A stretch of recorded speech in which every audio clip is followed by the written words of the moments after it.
In the heart of Boise, Idaho, at a small Italian trattoria, I thought I was about to bridge a chasm. My name is Evelyn Hayes, a woman of 28, and for years, I had been the silent architect of my family's stability, a quiet provider in a sea of perpetual need. At my sister Charlotte's 30th birthday celebration, surrounded by the clatter of silverware and the low hum of conversation, I had prepared a gesture of monumental significance. My heart, a tight knot of hope and anxiety, thumped against my ribs as I reached for a sealed envelope and slid it across the table toward her.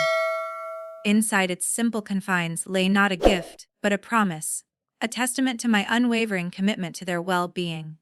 $6,000, a sum meticulously saved, intended to cover Charlotte's rent for 6 months. A shield against the financial chaos that perpetually seemed to orbit our lives.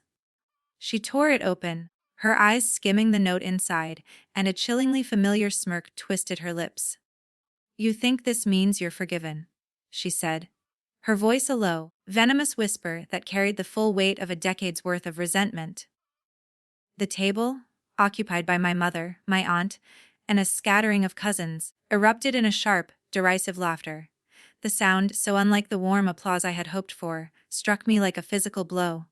My face burned, my hands, which had so diligently earned this sum, began to tremble uncontrollably. Forgiven. The word echoed in the sudden silence of my mind, a cruel taunt for a mistake made 10 years ago, a mistake for which I had been paying with every check, every bailout, every sacrifice I had made since. My hands, once shaking with trepidation, now steadied with a cold resolve. I reached over, snatched the envelope back from the table, and said, with a voice that betrayed no emotion, "Then never mind." The laughter died abruptly, replaced by a stunned, fragile quiet. It was the calm before the storm. Within 5 minutes, the air filled with accusations, a cacophony of raised voices and bitter words. In that moment, surrounded by the very people I had tried so hard to protect, I knew with a chilling certainty that nothing would ever be the same. I stood outside the Italian restaurant, the summer air thick with the hum of Boise traffic, my hands still trembling from the fury inside. Charlotte's words, her smug sneer of, "You think this means you're forgiven," kept replaying in my mind. Forgiven for what? A foolish mistake from a decade ago, when I was 18, and thought a cheap scarf I had saved up for would make a good birthday gift. I had toiled away at a part-time job just to buy it, thinking the bright red pattern matched her vibrant style. But she opened it, laughed, and said it looked like something from a thrift store's reject bin. I had apologized 100 times since, but she had held on to that grudge like a cherished trophy, bringing it up at every opportunity. That scarf had become my punishment, an unending debt I was forced to pay with my money, my favors, and my time. For years, I had been their ATM. I paid my mother Eleanor's electric bills when she forgot to budget, covered Charlotte's rent when she blew her paycheck on clothes, and even fixed my aunt's car when it broke down. 2 years, thousands of dollars, and not a single, genuine thank you. I had naively believed that the $6,000 for Charlotte's rent, a sum that represented 6 months of financial freedom for her, would change things, that it would finally heal that old wound and set me free. But her laughter, their collective laughter, had snapped something inside me. Back inside, the table was in chaos. My mother, Eleanor, leaned forward, her voice sharp with a mix of fury and fear. "Evelyn, don't do this. You're making a scene." I took a deep breath, my heart pounding, but my voice was firm and clear for the first time in my life. "I'm done," I said, loud enough for everyone to hear. "No more money, no more bailing you out. I've paid enough." Charlotte's face twisted in rage, her eyes narrowing into slits of contempt. "You're selfish?" she spat. "You think you're better than us because you have a job." My mother jumped in, her tone pleading but edged with a quiet guilt that I now saw for what it was. "Evelyn, we're family, you can't just walk away." Their voices became a cacophony, a wall of accusations, selfish, ungrateful, cold. I had heard it all before, every time I had hesitated to open my wallet. I looked at Charlotte, her arms crossed, a smug smirk on her lips, as if she had won some prize. "You've taken enough," I said, my voice steady now, resolute. Figure it out yourselves. My mother gasped, clutching her napkin as if it were a lifeline. Evelyn, you don't mean that. We need you. Need me? They didn't need me, they needed my bank account. Charlotte leaned in, her voice low and menacing. You owe us, Evelyn, you always have. That scarf, that stupid red scarf, was once again thrown in my face as if I had committed a crime. I shook my head, finally done with the decade of guilt they had so meticulously piled on me. The restaurant, once a place of celebration, now felt like a cramped, suffocating cage. I grabbed my purse, my chair scraping the floor as I stood to leave. I'm not your fix anymore, I said, turning my back on them all. Charlotte shouted after me, You'll regret this. My mother's voice followed, softer but desperate. Evelyn, please! Think about what you're doing. I didn't look back. The door swung shut behind me, muffling their voices into a distant echo.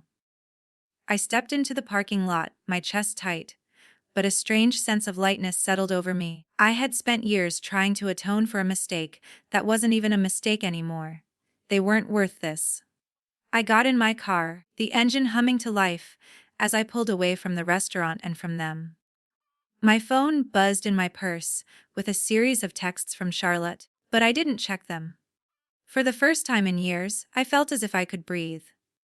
I had given them everything, my money, my time, pieces of my soul, and they had laughed in my face. No more. I wasn't sure what came next, but I knew I wasn't going back. Not to that table, not to their relentless demands. I drove home, the city lights blurring past, wondering how I had let it go this far.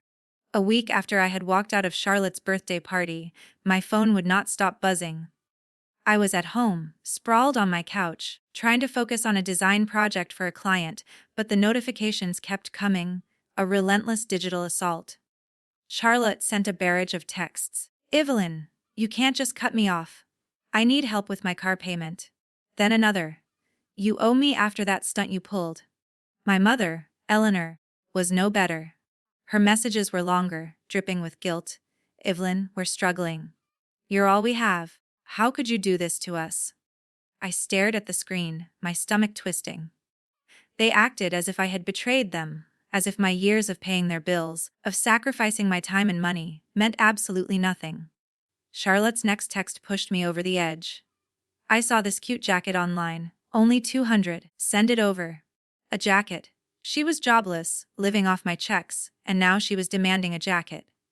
The sheer audacity of it ignited a cold fire in my soul. I opened my banking app, sent her $1, and typed, enough for now. My finger hovered over the send button for a moment, and then I hit it. Let her figure out what that meant. My mother called minutes later, her voice shaky but sharp. Evelyn, what is wrong with you? Charlotte's in trouble. You can't just send her $1. I gripped the phone, my patience gone. Eleanor, I said, my voice cold and steady. I am not a bank. I told you I am done, she gasped, as if I had slapped her. You're breaking this family apart, she said. I hung up, my heart racing, breaking the family. They had been breaking me for years. The calls and texts did not stop. Charlotte left voicemails, her tone switching from sweet to vicious. Evelyn, come on, be reasonable, she'd say, followed by a sudden turn. You're so selfish, you know that. My mother sent more texts, each one heavier with blame. We raised you better than this. I stopped responding, but every message felt like a weight, pulling me back to that restaurant, to their laughter, to their demands. I had spent years trying to fix their problems, thinking it was my job. Now I saw it clearly. They did not want me, they wanted my money. A few days later, my boyfriend, Benjamin, invited me to a family barbecue at his parents' house across town. I hesitated, still raw from the fight with my family, but I went. Their backyard was alive with chatter, the smell of grilled burgers and corn on the cob filling the air. Benjamin squeezed my hand as we walked in. You okay? He asked, his eyes searching mine. I nodded, but I wasn't sure. His father, Robert, was at the grill, cracking jokes about his secret sauce. His mother, Eleanor, set out plates, her smile warm as she waved me over. Evelyn, grab a drink.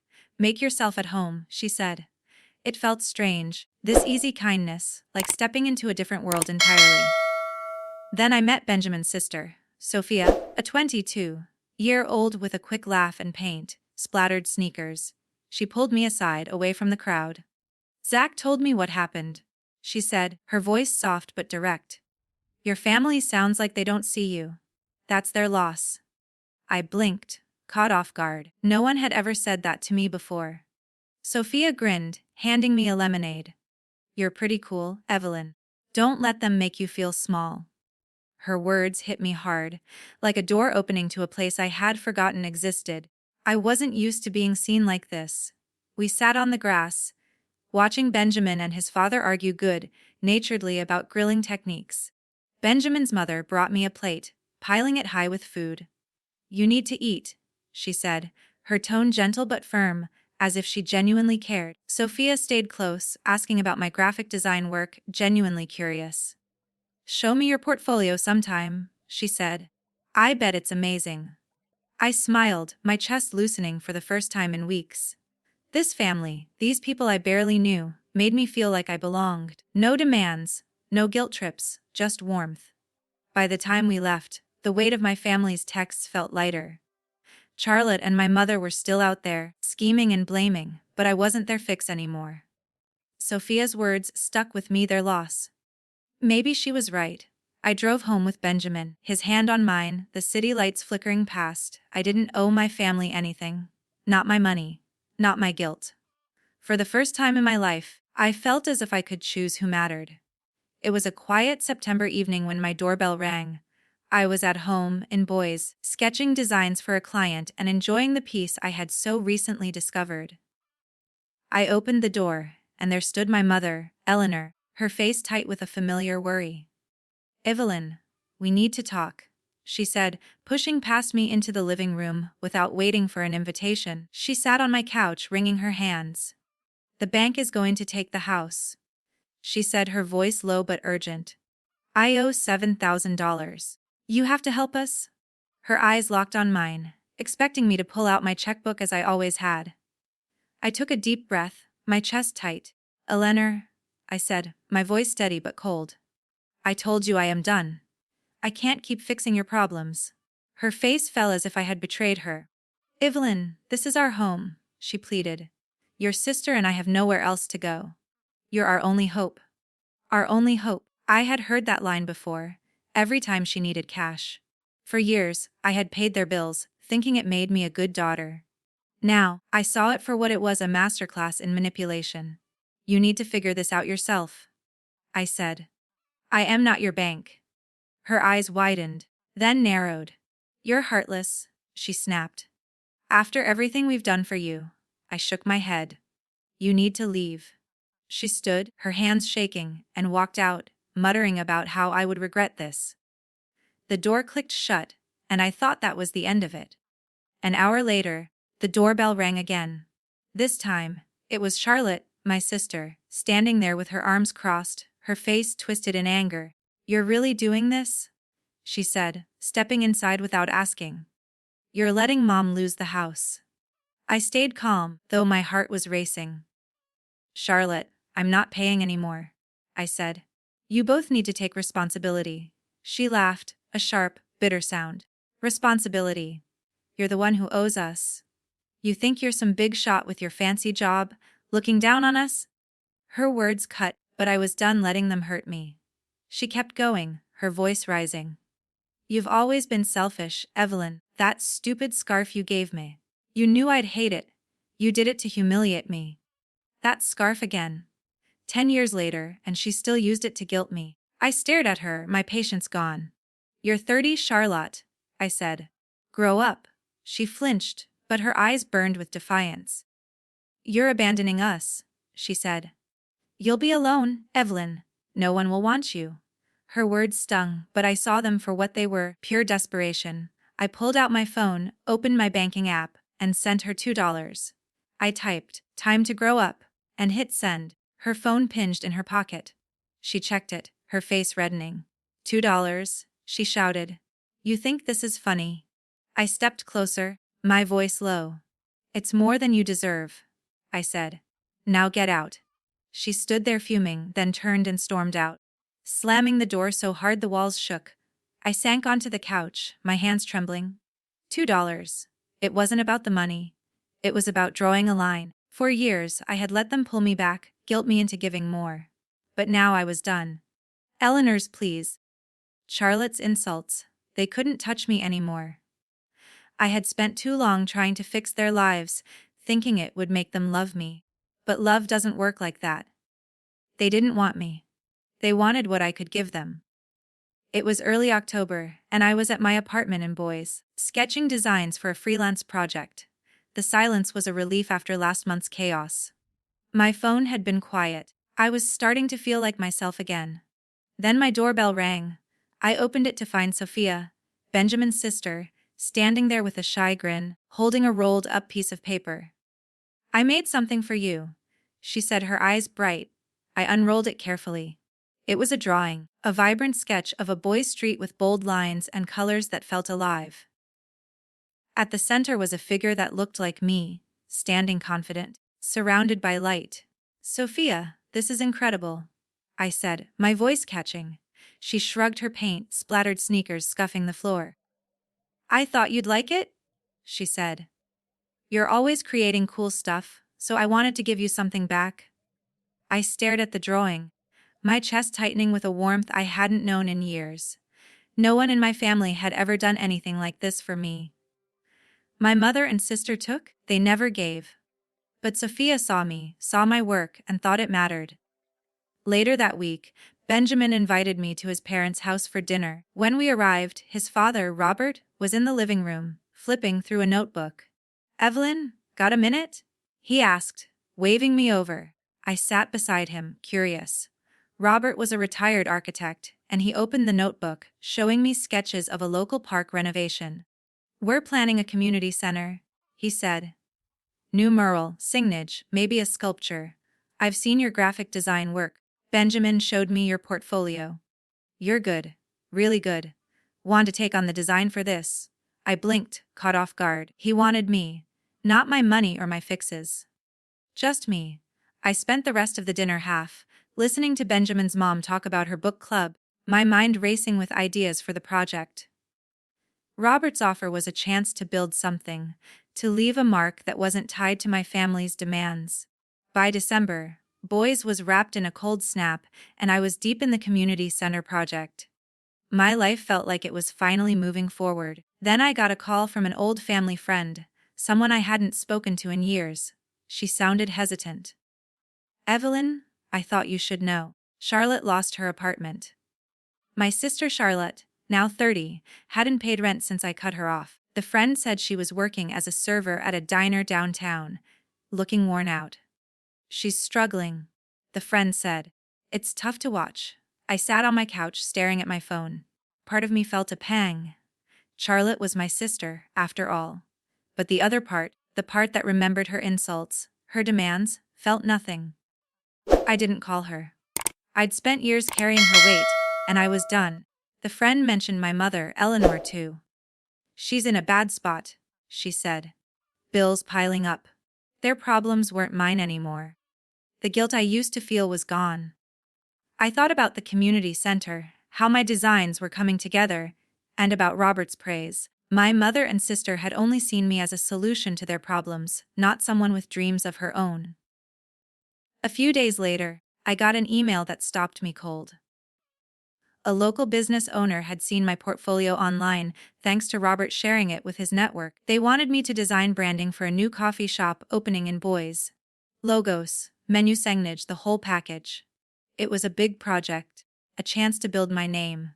I replied immediately. Benjamin came over that night, his smile wide when I told him.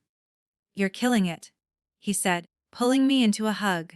He listened, asked questions, and made me laugh with his terrible suggestions for coffee shop names. It felt so different from the conversations with my mother and sister, always heavy with demands. With Benjamin, I could just be myself. It was February in Boise, and the chill in the air felt like a fresh start. I sat at my kitchen table, a map of the Pacific Northwest spread out in front of me. Benjamin leaned over my shoulder, pointing at a spot near the Oregon coast. "Cannon Beach," he said. "Great views, quiet town. Perfect for a weekend getaway." I smiled, my pen circling the name. After months of work, I needed a break. Back then, I was drowning in my family's demands, always saying yes to their problems. Now I was saying yes to myself. I didn't feel the guilt I expected when I thought of Charlotte and Eleanor. Instead, I felt free. Setting those boundaries was the hardest thing I'd ever done. Every time I said no to their demands, to their accusations, I was choosing myself. It wasn't about being cold or heartless like they'd claimed. It was about knowing my worth. Sophia helped me see that with her drawing and her quiet support. Robert, too, with his belief in my designs. They showed me what it felt like to be valued, not used. I carried that lesson with me now like a shield. I wouldn't let anyone cross that line again. As I packed for the trip, my phone buzzed with an email from the coffee shop owner. The branding project was a hit. I wasn't the same Evelyn who'd walked into that restaurant last summer, desperate for my family's approval. I was someone new, stronger, surer, surrounded by people who saw me for me. To everyone listening to this story, I want to share what I've learned. Family isn't defined by blood, it's defined by respect, by love, by who shows up for you. Setting boundaries doesn't make you selfish. It makes you whole. It's okay to walk away from people who hurt you, even if they're family. You deserve to be surrounded by those who see your worth, who cheer for your wins, not just your wallet. Find your people, the ones who lift you up, and hold them close. That's the family that matters.